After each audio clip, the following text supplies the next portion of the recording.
In a world where political ambition often overshadows personal reflection, one woman's decision not to run has spoken louder than 1,000 campaign promises. Kamala Harris, the former Vice President of the United States, stunned political watchers this week with a rare announcement.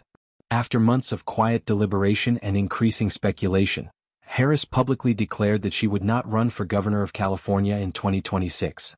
Her words weren't wrapped in political jargon. They came with raw honesty. "I love this state, its people, and its promise. It is my home. But after deep reflection, I've decided that I will not run," she said. The announcement didn't close the chapter on her public service. If anything, it opened another. Harris hinted at deeper ambitions, possibly a 2028 presidential bid, but what mattered most was the tone. It was thoughtful. It was strategic. It was humble.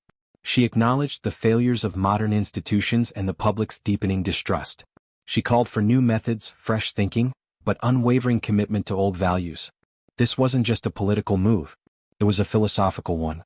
And from across the Atlantic, in the revolutionary heart of the Sahel, someone was listening. Captain Ibrahim Traoré, Burkina Faso's transitional president and one of Africa's youngest revolutionary leaders, issued an unexpected message. Not to challenge, not to critique, but to commend. Sometimes the most powerful act of leadership, Traoré said, is restraint.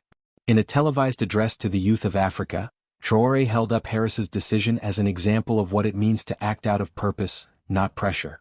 In a world addicted to power, he continued, her words were a signal that leadership is not always about the next race.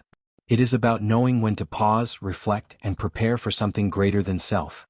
Burkina Faso, under Traoré's leadership, has witnessed a similar political awakening, a rejection of recycled promises and a deep craving for principled leadership. Traoré recognized in Harris's statement a rare echo of that same spirit. The global headlines largely focused on American elections and Harris's political future. But in Burkina Faso and among parts of Africa's youth, something else stirred. Social media platforms lit up with praise for Harris's honesty, but even more so for Traoré's reaction. Two leaders, two continents, two very different paths. And yet, connected by a shared understanding, that public service begins not with ambition, but with accountability. A rising student in Ouagadougou wrote, "If she can step back in America, maybe we too can step forward here, with clarity." Kamala Harris's decision may not change the California ballot, but it has already inspired a broader conversation about leadership,